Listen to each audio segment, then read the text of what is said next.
Hi, everyone. Hi. This is the second episode of our podcast, Let's Play It By Ear. Thank you for tuning in. I am Carrie with my co-host, Joanna, here with me. Hello. And in this episode, we're going to talk about applying and auditioning to music school. Dun, dun, dun, dun. Yeah. So the very first question that I want to ask you, Joanna, before we start getting into the nitty-gritty of applying and auditioning, why did you choose music school? What made you decide that? Wow. All right. Some people know this. All right. So for those of you guys who have been following my channel, Just Another Flutist, on YouTube for a while, you'll probably know this about me. I was actually very embarrassed to admit this for a very long time. But the truth is, I did not originally want to apply for music school. My original plan was actually to go into visual arts. And that had been my plan since I was a child. Now, I know, right? Now, what's interesting was that I decided, because I was like, okay, I'm going to go into visual arts. I'm going to become a visual arts major. So I should take I guess what would you call it? Like an advanced high school class in art. So I was in the IB program, International Baccalaureate. It's basically kind of like an honors program kind of, or like, it's kind of like the AP program in the States, but it's more of like a holistic program. Yeah. So I ended up taking IB, and one of my IB courses was visual art. Now I also decided to do it's essentially like a high school thesis paper in visual art as well. So I did a 20-page paper for art. Now, whoa, I know, yes, 20 pages as a high school kid. Yeah. And I remember toiling over that and not having the greatest time. Although I did learn some interesting things. I did it on Auguste Rodin, for those of you who know who that guy is. He's the guy who did The Thinker, right? You know, the guy who, you know the statue, the sculpture, The Thinker. Right. Yeah, the sculptor, the artist for that was Auguste Rodin, and I did my paper on him. I did not get a great mark. You can get a mark out of 3. I got 1. Okay. And my art teacher got so mad, and she was actually going to lobby for me to get it remarked, but I was like, who cares? I passed IB. I don't care. And then, but anyway, while I was taking this course, I was, obviously doing a lot of research on artists. And then I was like, I don't know if I want to be an artist anymore, like a visual artist anymore. The visual artists that I was researching, their lives were so isolated. At least that's the impression that 17-year-old Joanna got. And I did not like that. I was like, I will go mad if I was an isolated visual artist. So the next best thing, because the next biggest thing that I was involved with was music. I was taking, when I was a kid, I was taking piano. And then I had been playing flute since I was 8 years old, and I was involved in a lot of like extracurricular stuff. So it just so happens that I was actually involved in the Vancouver Academy of Music Orchestra. Vancouver Academy of Music is actually where Carrie works in. Now. So I was actually part of that orchestra when I was younger. And I was just getting more and more heavily involved with music. And so since that was the next best thing, we were like, maybe I should try. But I was actually very resistant to that idea because I had heard about the intense like rehearsal hours, the intense practicing you had to do. And I was a horrible practicer. I only practiced for like 15 minutes a day at that time. I was very terrible. I did not like actually fix my practicing problems until like 2 years ago. I know. I know. Yeah, it's bad. So I like, but my parents sat me down and they were like, okay, we know that the rehearsal hours are crazy, and we know that you have to practice a lot, and there's all these other things that you're worried about that, you know, you feel that you might not be good at in music school. But let's write out our pros and cons for going to music school versus, like, pros of going to music school versus cons. And then pros of going to, my second choice was to become an English lit major. English literature, for those of you who don't know our little short term, you know, colloquialisms. But you know, so my mom made me write out a list of pros for going into English lit and versus a list of cons. And the list of pros on the music school list was way longer than the list of pros on the English lit side. And the list of cons was much shorter than I thought it would be, right? So my parents, my mom especially was the one, my dad was like, you should write it down. My mom was the one who actually sat me down to write it out. And yeah, and so from that experience where I was like, I guess I stand corrected. Let's try. So I was like, we'll just try going into music school. And my brother at that time was going to UBC, and I loved the campus. I thought it was beautiful. So I was like, I'll apply there. Why not? Yeah, I totally did not do it the way that normal people should. That's okay. But that's how I ended up going to music school. How about you? Less of a dramatic story, I think. I did not write lists of any sort, I think. But I know as a kid I had always wanted to be a piano teacher for some reason. Really? But I don't think I've actually told you that. No, you haven't. It was my childhood dream to be a piano teacher. But I love my piano teachers that I had. But it wasn't necessarily a subject that I enjoyed the most. I don't know why I wanted to become a piano teacher. I think I just like teaching in general, maybe. But I knew that I liked doing things with music. I had always enjoyed music. Yeah. So that was one thing.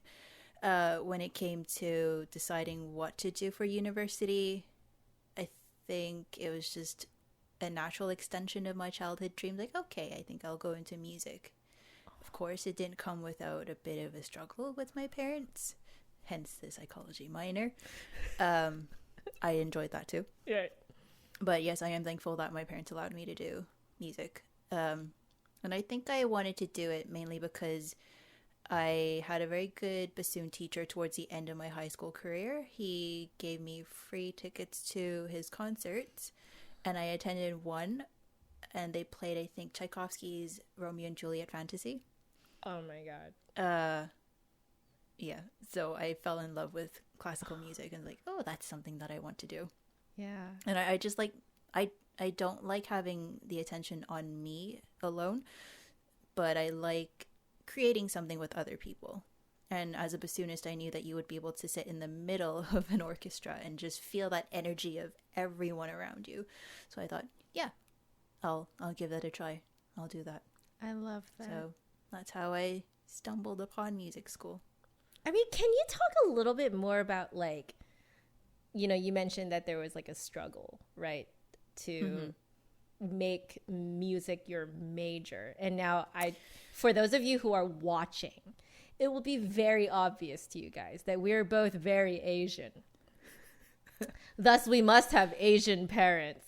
And so, of course, there's that stereotype, right, of like Asian parents would never let you major in something as impractical as music, right? Yeah. How did that go for you? Yeah, it was an emotional time. There were tears. I love my parents. I love my mom and dad. But I really had to pitch to them why I wanted to do music and why I think it was a viable career path for me. Did you have to do like a whole, like almost like a presentation to them? Not really. I think it was just more just I was being adamant about it. Like, I wanted to do music school. It's fine if you want me to study something else, I'll do that. Right. But I want music school. Wow. Like, do you remember if there was like a certain turning point where they were like, okay, maybe we will let you? Um, I think it was because the other subject that I had considered, or other major that I had considered, was English as well. Okay. Like throughout high school, I had back when I was a kid, like I enjoyed reading. I love reading a lot. I love writing. Mm-hmm. So I think the natural extension for that was English. But then, like, we sat down and talked about it, and it's like not quite sure what you can do with an English degree. Mm-hmm. I'm sure there are a lot of good jobs out there that you can do with an English degree. But for me, I knew it wasn't it. I wasn't excited about it. And I mean, I was the one who was going to uni, right? To university. Right. So I wanted it to be an area that I would feel passionate about and wanted to work hard. And could they see that you would never be passionate, like that passionate about English lit? Yeah, I think so. Yeah. Well, there you go, guys.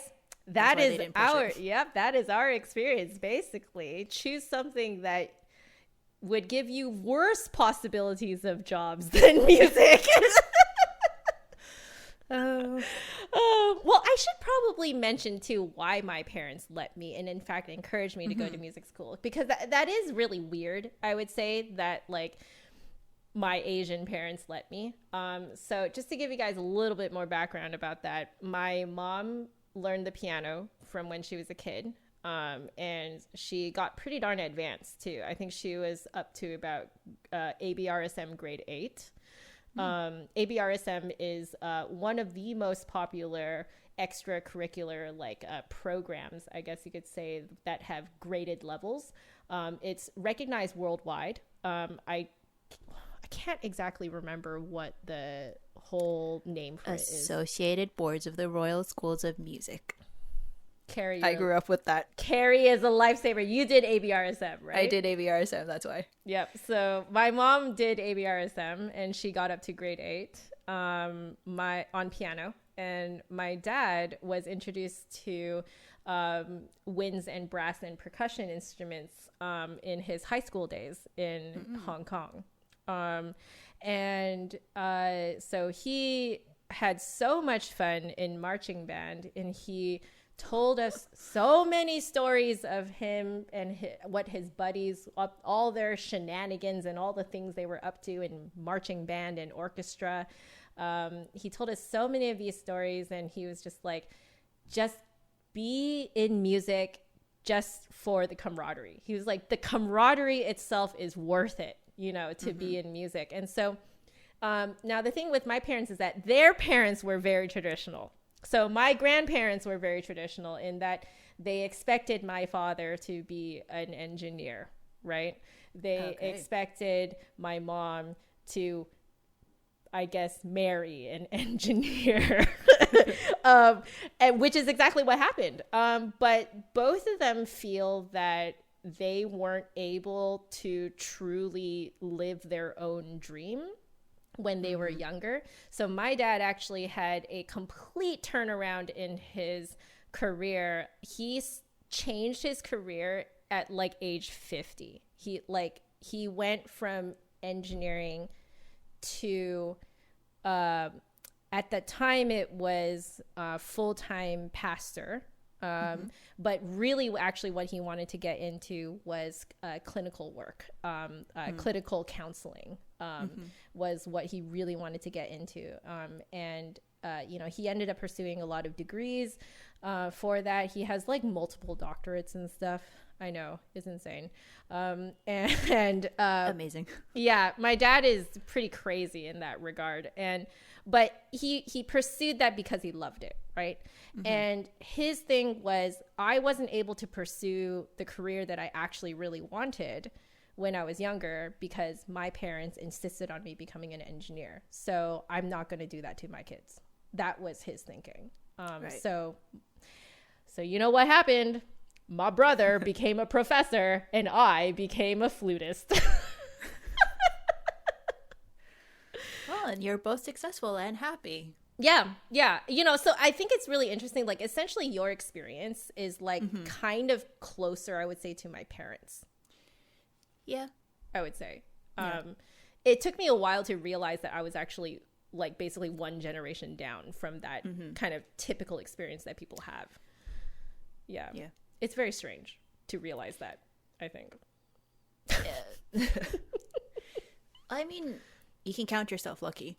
Yeah, I do. Like, I've realized now that that's nothing to be ashamed of.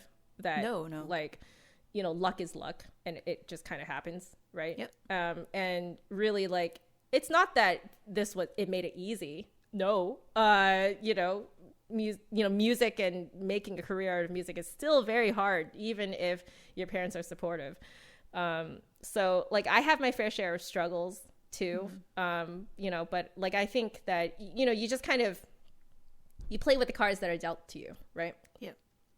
Ride the waves of opportunity, and that's it. But yeah, here you go. That's a little bit more of a background as to us and why we considered music school. Yep.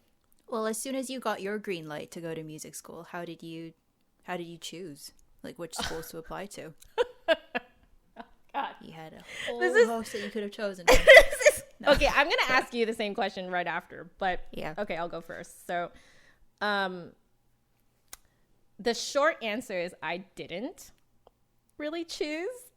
Okay, because like I mentioned, pastor's family. Okay, we ain't got lots of money. All right, so the thought of going to another school where we had to pay for me to live in the dorm, we were just like, we don't know where we'd get that money from, right? Because we were like, pastor's family, you don't make a lot of money, you know?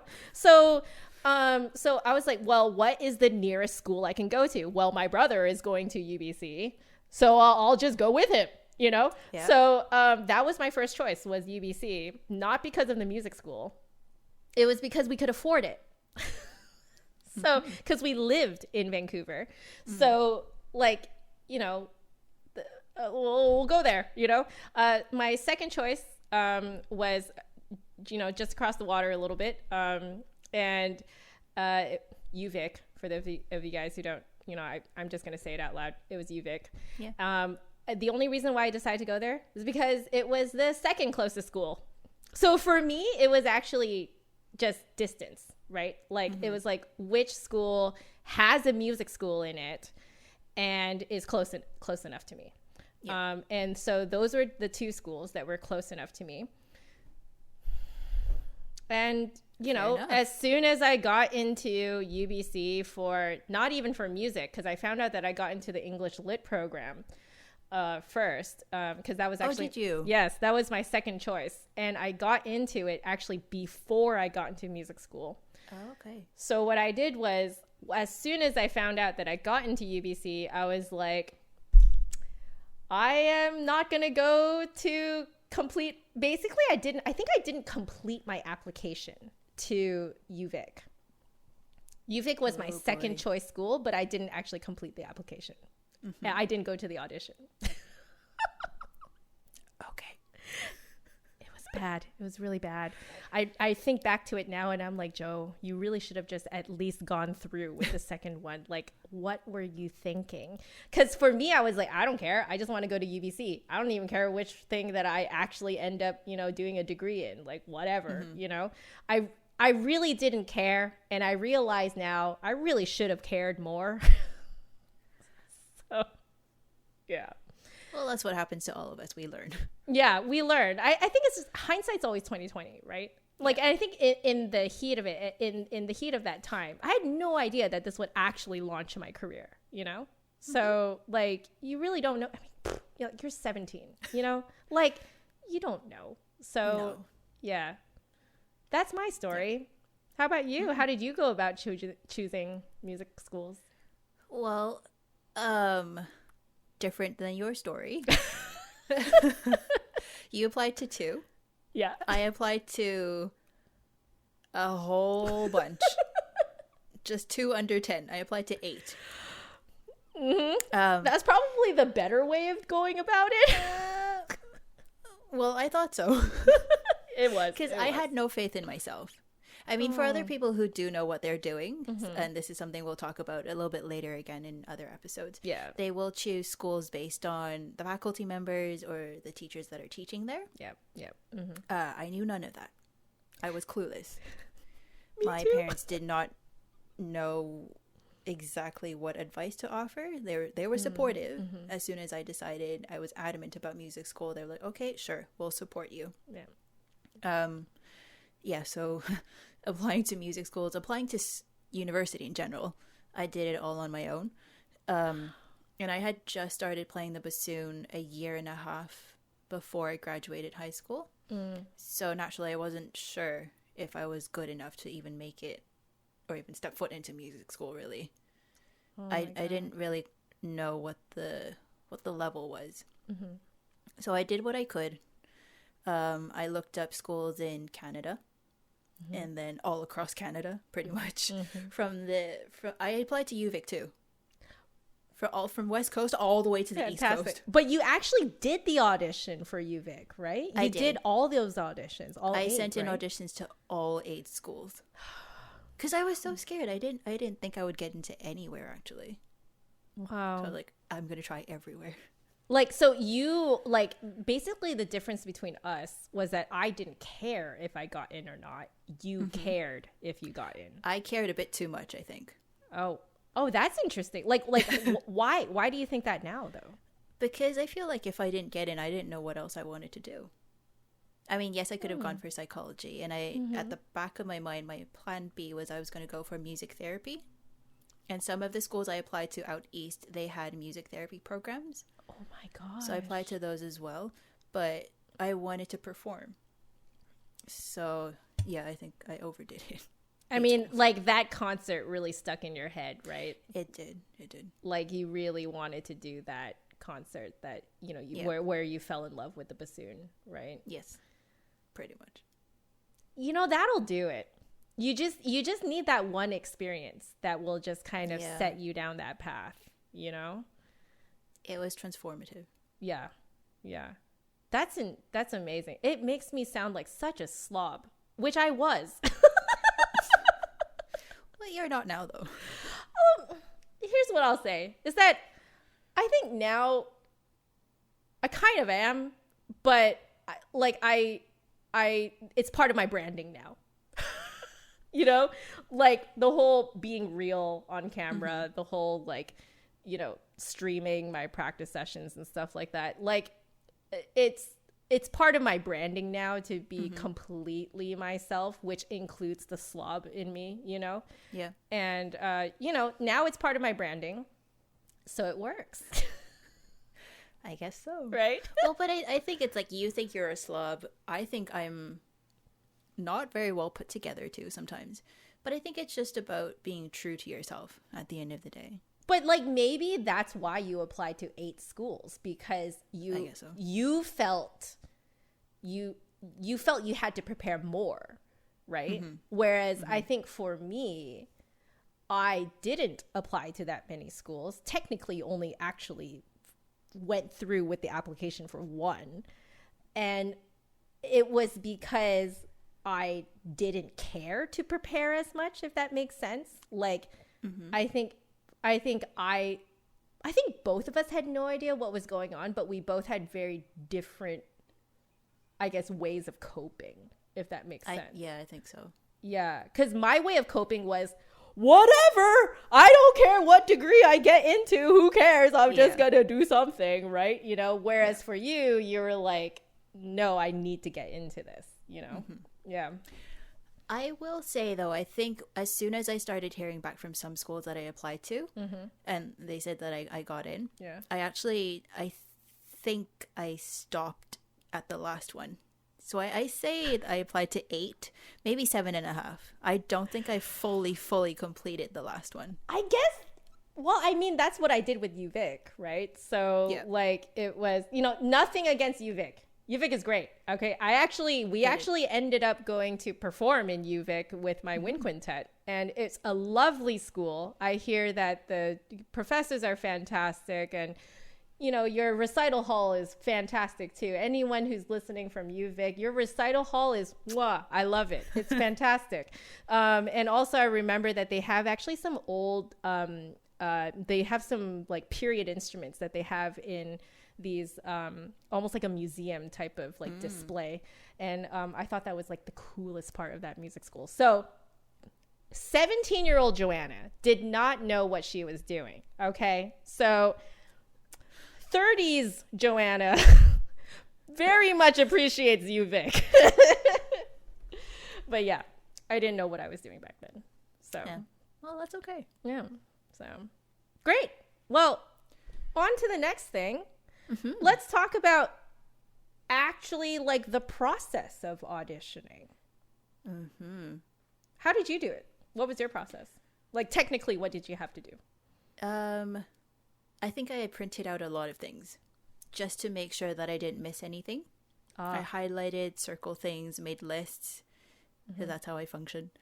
Checklists, especially. Making sure that I hit on all of the requirements. And in terms of pieces, because I was applying again to 8 schools, I didn't want to overload myself while juggling homework and other things with high school as well too. Right. So I just made sure that I chose pieces that could satisfy requirements for more than one school, if not all. Basically like a giant Venn diagram, right? Yeah. Yeah. Pretty much.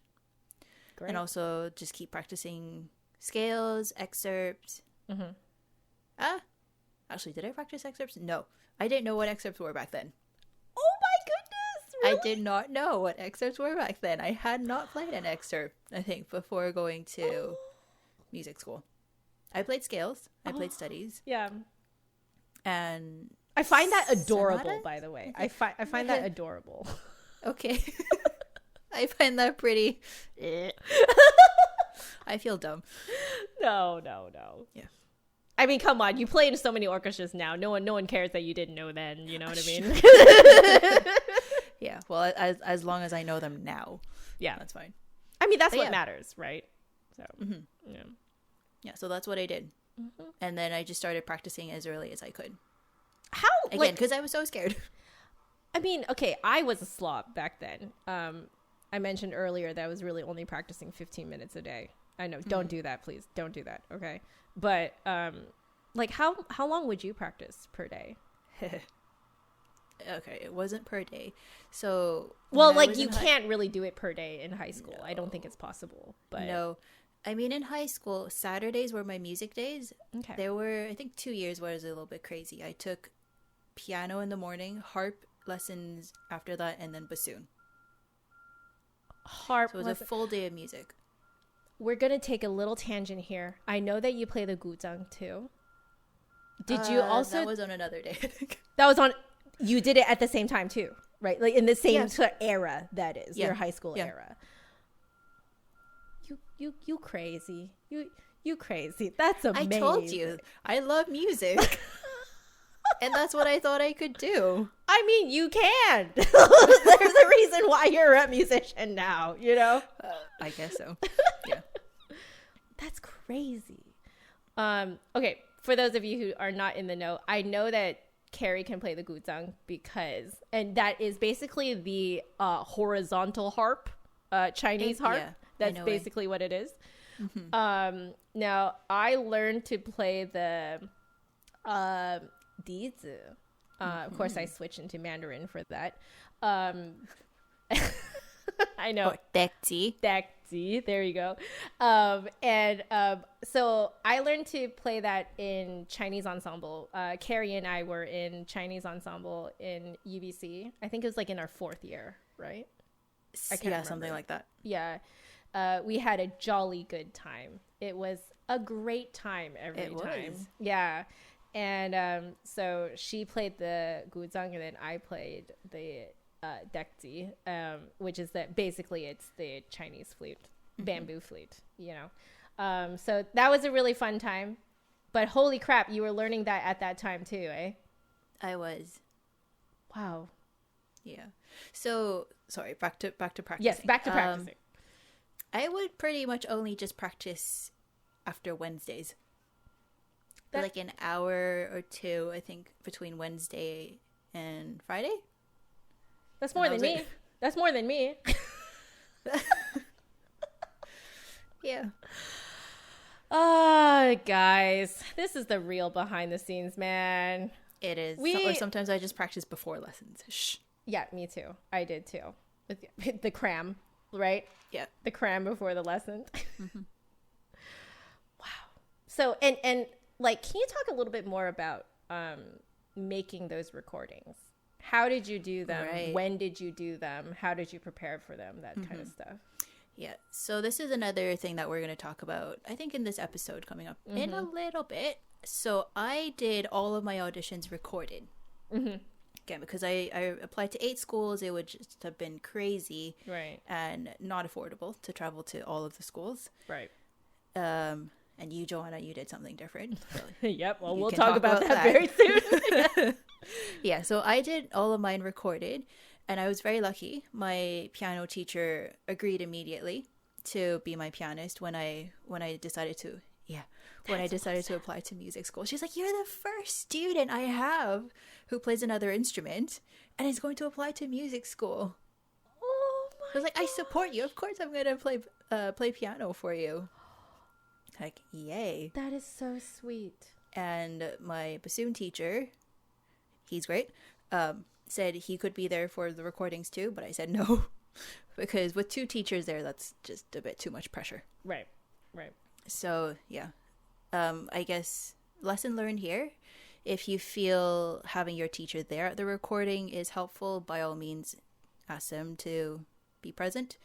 If you feel it's added pressure, I guess you can also feel free to tell them respectfully that you can take care of it on your own. Yep. Yeah. So the recording process, I booked a hall in one of the music schools that I went to. Well, a music studio. They had a pretty nice like performance hall with a grand piano. So I brought in my tripod, brought in my camera, tested the acoustics before. Wow. So that's something you want to do. Yep. Make sure it's not too dry. It makes you sound good. Yep. I tested the equipment before. I just recorded a little bit at home too, just to see what it's like to play in front of the camera. And then also, I think I booked a run-through session with my piano teacher. Great. Just to, again, make sure everything is set and good to go on the day of recording. Yeah. Because you don't want to be scrambling with equipment, lighting, your music. Just prepare everything ahead of time. To keep the process simple. That was quite a long time ago now. It was a pretty long time ago. And so I wanted to ask, because at that time there wasn't as ready, like the access to good video cameras and audio equipment was not as accessible as it is now. And I'm just very curious how you got a hold of all that stuff. I think my family owned the camcorder. Perfect. Because I think we were young enough then. We would go on family trips, and my parents would want to document some of it. So it was with that. I like it. I don't remember if I had an external microphone or it was just that. Huh. Because I remember I burned it onto a CD. Well, 8 CDs. Right. And then sent it out to all the schools. Wow. That's great. I would have done exactly the same thing if push came to shove. Like, now I realize, I probably would have used our family camera to do it. Yeah. That's so crazy to think about. Yeah, so that's the recorded audition experience. What about the other side? All right. So I did my my audition in person for obvious reasons. I lived there. So there's really no reason for me not to do an in-person audition. So for an in-person audition, what you have to do is essentially, I don't recall exactly how it worked, but when you did the application for the school, you had to do actually a separate application into the music school itself. So there was one big application to UBC, and then there was a second smaller application to the music school. Getting your application into the music school basically put you on the list for auditions. And so what you had to do was wait for an email that told you when to come in, at what time slot you had been listed into place. So they assign you a time, and like, you better make time to go, basically. You know, like, you don't really get a choice in when you can go. They tell you, at least that's what my memory of it was. Okay. So when you go in, it's basically back-to-back auditions. So there is going to be someone before you, there is going to be someone after you, unless you are the first person of the day or the last person of the day. So it is kind of madness when you go into the school. And because you're not very familiar with the school, but at the same time, you need to find some place to warm up. So usually there are designated practice rooms just for the auditionees. And you can go in there a bit before your audition to warm up thoroughly. And then at your appointed time, you go in with your pianist. So I believe I had to have a pianist for the audition. I think I did. Probably. Yeah. Like, my memory of it is so fuzzy right now because it was just like, go, go, go. You know, it was like they told you when to show up. You had to show up at that time. Then they're like, okay, here are the practice rooms for you to warm up in. You're like, and you just kind of like go in there. Right. And then you just kind of like warm up, and your brain is completely scrambled. And they're like, okay, you know, you're checking the time. You're like, okay, it's time for me to go stand outside the room. So you have to stand outside the room. You have to be there for like 5-10 minutes before your time is actually, you know, set to go. But that also means that you are listening to the other person that's inside before you. And it is the most, like, I just remember it being like, that moment was, what have I done? What am I doing? Why am I doing this? You know, like, I realized, like, that moment was me going, oh crap, this is real. Like, I'm actually doing this. So that was not a great moment for me because it freaked me out. So I don't actually recall my audition going that well. It did not go that well, but I got in. And you know, I was lucky, I think, to get in. And, but I was very frazzled. I was very unprepared for how it was going to feel. And like, I just wish that, you know, I had not just let myself feel so scrambled, if that makes sense. Like, I just was not prepared for that feeling of being super scrambled. Now, in terms of the preparation before the actual audition itself, you do kind of what you normally would do to prepare for an exam per se, right? So you would practice your own music, make sure you got, you know, your, you know, everything lined up for what they are going to ask for. And then you do like 1 or 2 rehearsals with your pianist. And I had been working with a pianist for a while already for my other like festivals and stuff that I had been a part of. So I already knew that pianist from before. We did pay her. So it was a paid gig for her. And then, so you basically just rehearse once or twice with your pianist, and then you kind of meet with them on the day of and you go in, you know, you just kind of do it.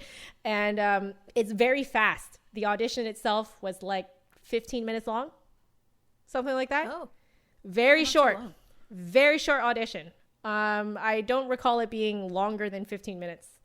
You know, I will stand corrected though, if other people who are taking auditions at UBC are experiencing something different. At the very least, in my day and in my memory, it was only like 15 minutes long. Typically what you'll do is you'll like prepare an entire piece, but they'll only ask for a section of it, you know, or they'll just tell you to stop and they'll tell you to skip somewhere else in the piece. And you have to be prepared for that, you know, like be prepared to start anywhere, be prepared to just kind of like go on the fly with them, you know. And then, you know, they ask for a few scales, you know, they'll give you something to sight read. You just do your best and see what happens, you know. You should keep in mind that they realize you're going in for first year. Okay. So if anything, they're actually more looking for your potential as a student to grow.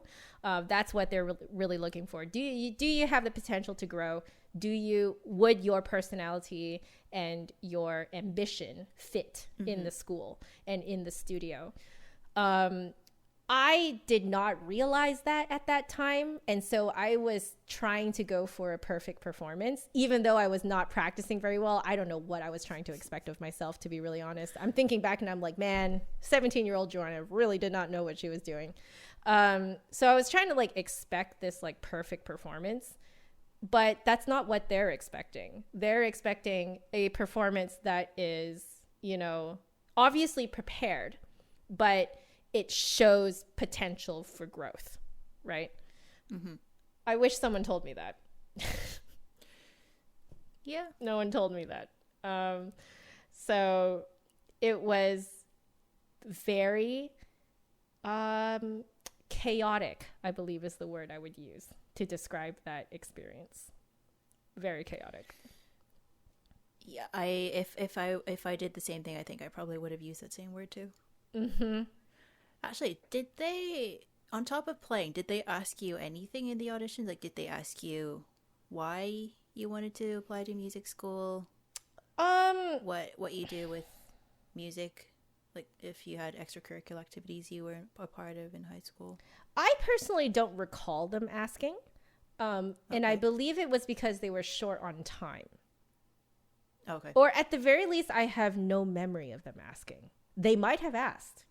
And yet maybe for some reason I forgot. I don't know.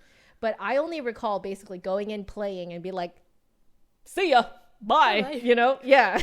Like, it was like, go in, play, 15 minutes, done, you know? Like, it was like hardly enough time to get through any of your music. It was crazy. Yeah. Well, 15 minutes will fly by, actually. 15 minutes is not a long time. Yeah. I think a lot of people are like, oh my gosh, 15 minutes of playing. I'm like, no. Like, a lot of concertos are like 25 minutes long, you know? Like, yeah.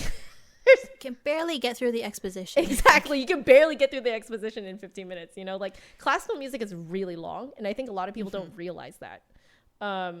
And so when you're choosing music for an audition, it can be kind of hard to figure out, like, how much do you learn of it? You should learn it all so that you can skip around. Definitely. But some people struggle with that. Like, do I learn the whole thing? Yes, you learn the whole thing. Okay. We're just going to tell you that right now. Yes, learn the whole thing. But, like, you know, you need to be prepared to not actually play it all for the audition. Yeah. And also on the lines of choosing your repertoire, you should also choose pieces that show off the range of things that you can do, your different techniques, your different tone color,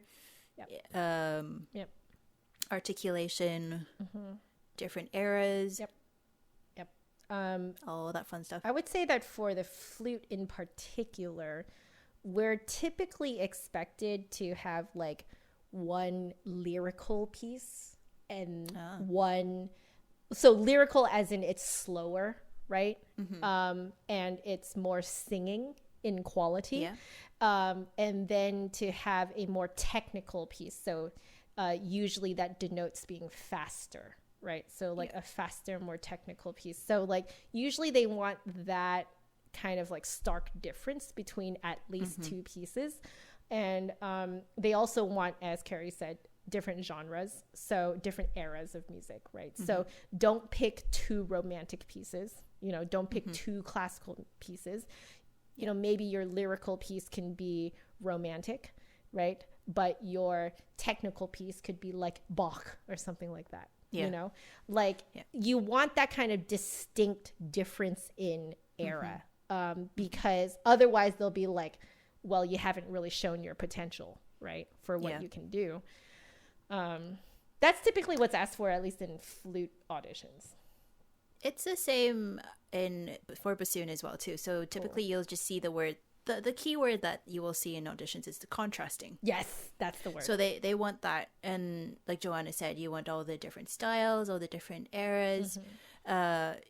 you may be able to find pieces written by the same composer, but I may generally not go with that. It's best to play like works by different composers again, showing the different pieces and different ranges of expression, I guess, that you can bring out with your instrument and your technique and everything else. Absolutely. You just want to be able to show what you can do. Yes. So that's your chance to. Exactly. Like, can you switch your brain into Baroque? Can you switch your brain into classical? Can you switch your brain into romantic? Can you switch it into modern 20th century? Like, do you have the ability? Do you have the understanding too of the differences between these eras? Because if you were to try to play Baroque music the way you would classical, it would come across kind of weird, especially if you tried to play Baroque like romantic. That's when it can get really weird, and so it's like, do you have an understanding of how the eras are different? What are they different? Like, what about them are different? How would you play certain articulations in each of the eras and stuff like that? Like, you're demonstrating a lot more than just contrasting pieces. You're demonstrating your understanding of music history too, actually. Yeah, absolutely. So yeah, you do actually have to learn a little bit of music theory and music history before you go into music school. Highly recommended. Yes, generally that's expected, actually. Yeah.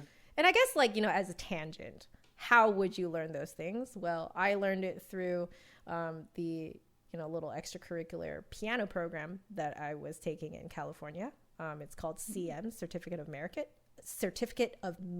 There we go. And it's basically an easier version of ABRSM. Oh. And so my teacher ended up teaching me a little bit of music history, obviously learn the music theory as part, because we had theory exams as well. Generally, we would recommend, I would say both of us would recommend that you take those types of, like, if you are young enough and listening to this podcast, or if your child is young enough and is still in school and you are listening as the parent, generally speaking, if you were to do some those extracurricular programs, with the theory exams, harmony exams, history exams, etc., highly recommend that they learn that stuff before going into music school. Absolutely. Yeah. Because it just helps to provide a more informed practice and informed performance for the child or for yourself playing the instrument and playing the different pieces. Like, it, you don't mistakenly think that one era is played like another, and that is definitely something that will show. If you don't understand that, it will definitely show in an audition. It will. Yeah. It will. And, like, it's not to say that you already have to know everything before you go into music school, but that is counted as a very basic understanding, right? Like, it's kind of counted as, like, it's like before you go into high school, you need to know, basic pre-algebra type stuff. You know what I mean? Yeah. Like, you need to know how to multiply, how to divide, blah, blah, blah, know, all that stuff, right? You have to know it, like, that is basically the level of just understanding the differences between the eras. That is seen as such a basic thing that it's not something that is expected that you learn in music school as much as you are supposed to be aware of those differences before music school. And then in music school, you start to learn the whys and the hows and the, the more in-depth, type all of the details. Yeah, exactly. All the details of how those things came into existence, how they developed, why they developed, etc. Right? But you should be aware of the differences before you go into music school. Yeah. And just if you're not in a program or not taking a course in a music school before you apply to music school, you can actually even still do research on the piece by yourself. Research the composer, research the piece, and look up just important key points that you need to keep in mind when you're practicing and when you're playing. And I would probably hazard a guess to say that those who are auditioning to music school would have a teacher. Private teacher. So if you do come across things that you are unsure of or you have questions, just, I think, bring it up with your teacher. Yes. They should be able to help you. Because even if they don't give you like a full music history lesson or music theory lesson, they probably can give you resources at the very least for self-study. And self-study is actually really the thing that will make this stuff stick in your head. Because, you know, when you're doing this extracurricular stuff for like theory exams and stuff, to be completely honest, you're mostly self-studying that stuff. Yeah, exactly. Otherwise it goes away. Exactly. You have to self-study. You have to review by yourself, you know, and you have to, like, it has to just kind of become part of your life, you know, like it has to be very normal. Music theory should be very normal. Music history should be very normal. Right. It's like learning spelling, grammar, you know, basic arithmetic, you know, pre-algebra type stuff before you go into high school. It's exactly that type of thing. Yeah. Yeah. Like music is a language. You need to know the ins and outs of it, even if it's just the very, very basics of it. Exactly. Like, again, it's not expected for you to know everything before you go into music school. But there's kind of like a baseline understanding of music that you need to have before going to fundamentals. Yeah, because otherwise you're going to have a really rough time. Right. Really rough time. Yeah. Anyway. Yeah. What else did we want to talk about? I mean, after you send in your audition, right. What happens then? What happens after? What happened to you? Because you did, because you sent in a bunch of recordings. Yeah. Like what how was the wait? How were you notified? Were you sent like email, snail mail? Both. Both. Yeah. Actually, after I sent in my auditions, I still went through my checklist, I think, just to make sure that I paid everything. Oh, that's important. If you don't pay, they're not going to listen to your audition. They're going to, missing money. No, thank you. So, make sure all your supporting documents are in. Reference letters. There we go. Your referees have sent in the reference letters. Yep. That can help support your audition.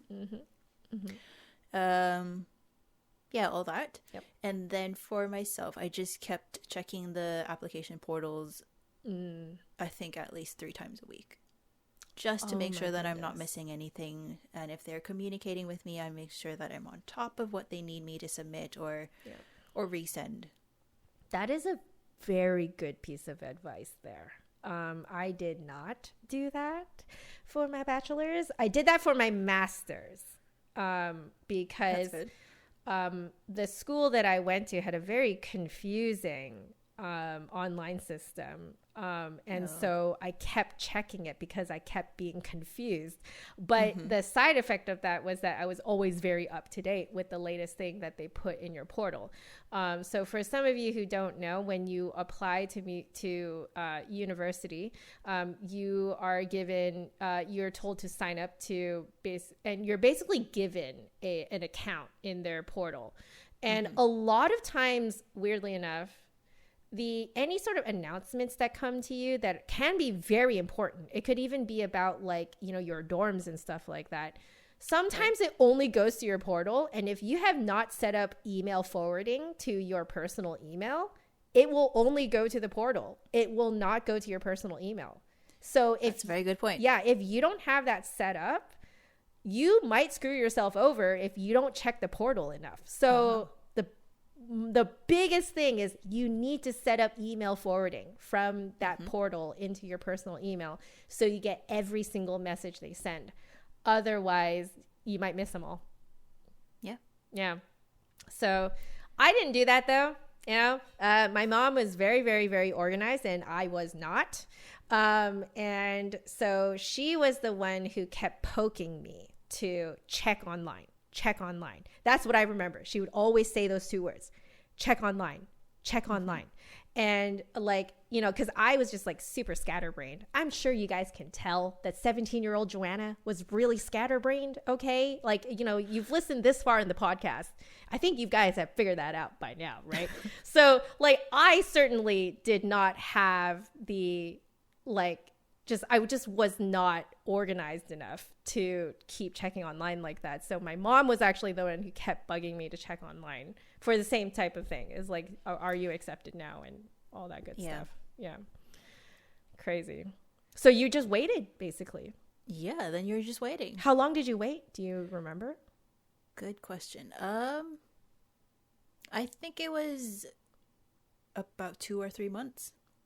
That sounds about right. Generally, you submit your auditions, I think, either late the year before or early the next year, like January, February. And then you won't start hearing back until early spring, like March or even April sometimes. Then I'm guessing you actually sent in your audition way earlier than I did. I was asked to come in for late auditions because at that time they had set up early auditions and late auditions.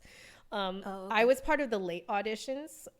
Basically the early auditions were kind of like first pick, basically. But I was part of the later set, I remember. And I found out, I think it was pretty fast. It was something like within a month I found out that I had gotten in, but it was because I was part of the late group, right? Oh, so the first group had to wait like 2 months or so, something like that. And then I ended up only waiting like, I think it was less than a month that I found out that I got in. And same thing, they sent me an email and snail mail. Yep. You get a whole packet. Yep. That you open up with a letter, and then you get brochures and a booklet and pamphlets. And that thing was heavy.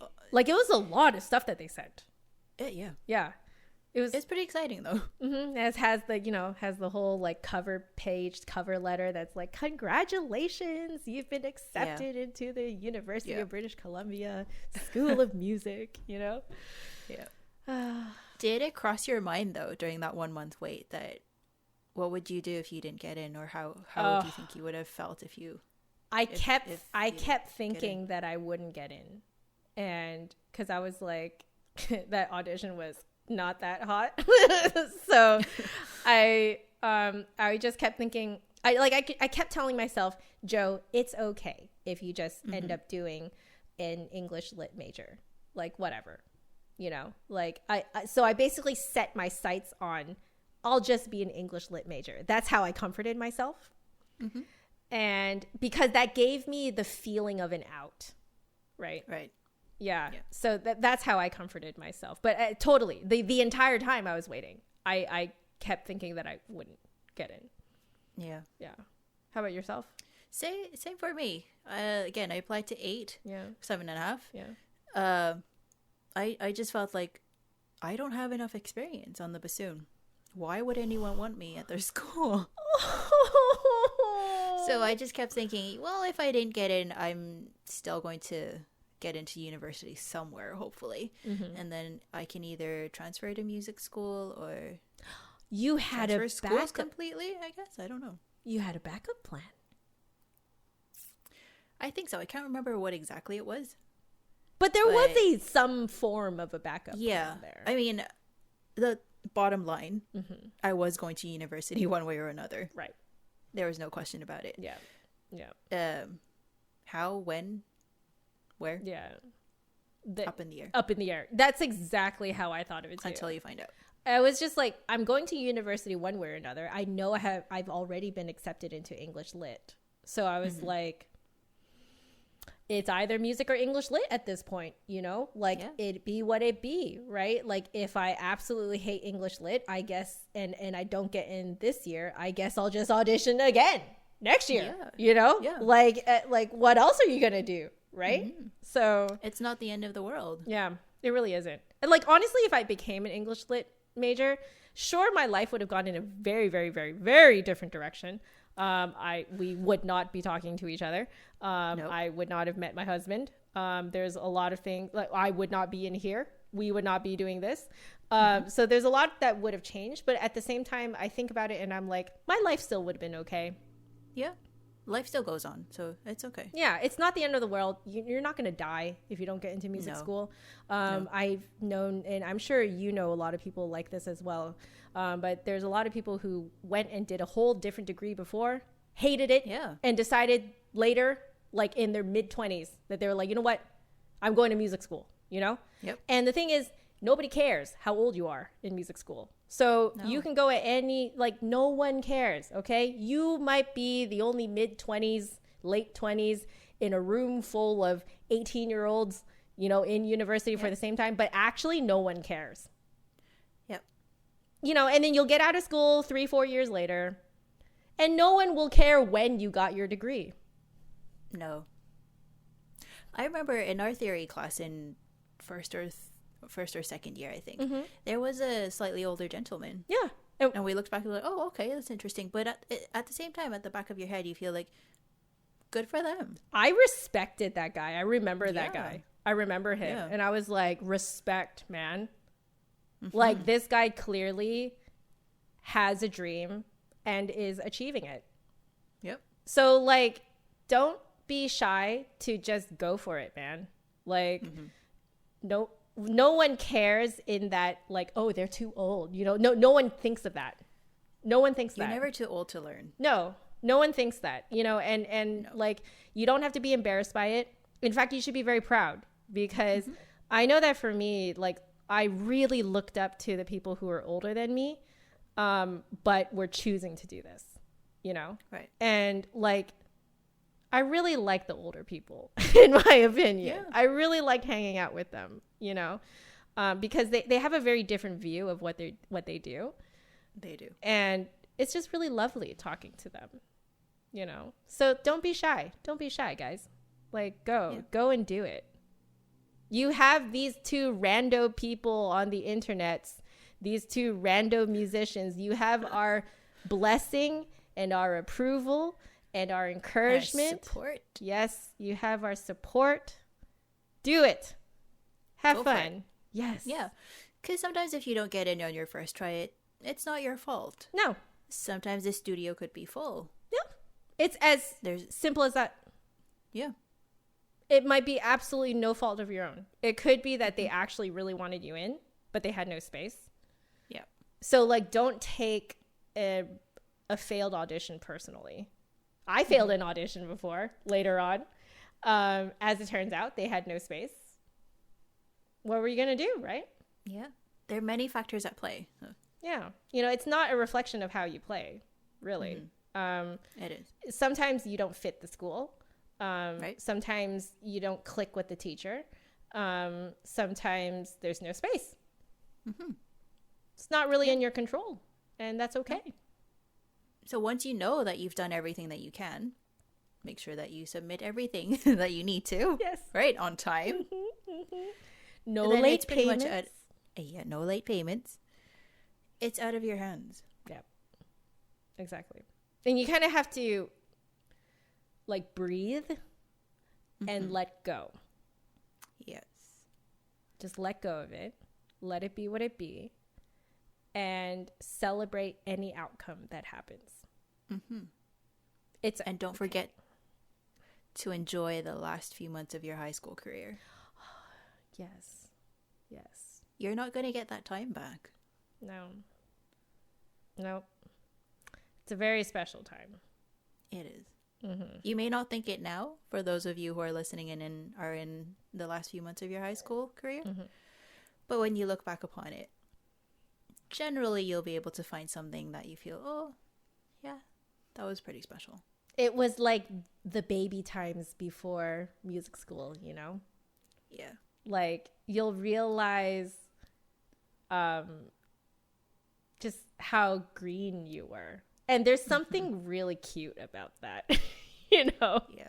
Thinking back to how we thought music school was going to be, you know, and then, like, bumbling our way through auditions and having no idea what we were doing. Pretty accurate. You know, like, thinking back, it was really cute. Yeah. You know, like, In an innocent way. yeah, it was really adorable. In hindsight, that was a really, really cute experience, you know. Yep. Well, I think we've come to the end of this episode, right? I think we have. What are we going to talk about next episode? Well, just like you said, once you finish applying, you will start dreaming about music school. So next we may be bursting your bubble addressing the myths and the realities in a 3-part. Is it 3-part? I think it's 3-part. I think. Yep. 3-part mini-series. On basically, we will tell you guys what we thought music school was going to be, and then we'll tell you what actually happened. Yeah. All right, guys. Thank you so much for listening to our second episode of Let's Play It by Ear. Again, like last time, I just want to mention again that if you want to respond, if you have any questions, if you want to share your own experience, we welcome emails to our email, letsplayitbyear.podcast@gmail.com. Again, for those of you who are listening, it is letsplayitbyear.podcast@gmail.com. We will also have a website going by the time this episode goes live, so you'll find this somewhere on the website, and we are considering maybe making some way for you guys to comment somewhere, but for now we know for a fact you can email us. All right. Yes, absolutely. Yes. And you'll be able to find us on our social media as well, on Facebook, Twitter, Instagram, and also on anchor.fm. Yes. So, and if you want to share your experiences with us, your thoughts, your opinions, and comments, you can reach us through those platforms as well. Exactly. And we are at Let's Play It by Ear podcast. Everywhere. Yeah. Yes. Lovely. It was so lovely talking, and it was so lovely to have you all listening to us. We hope you have a wonderful day, and we will see you and talk to you in the next episode. Bye-bye. See you then. Bye.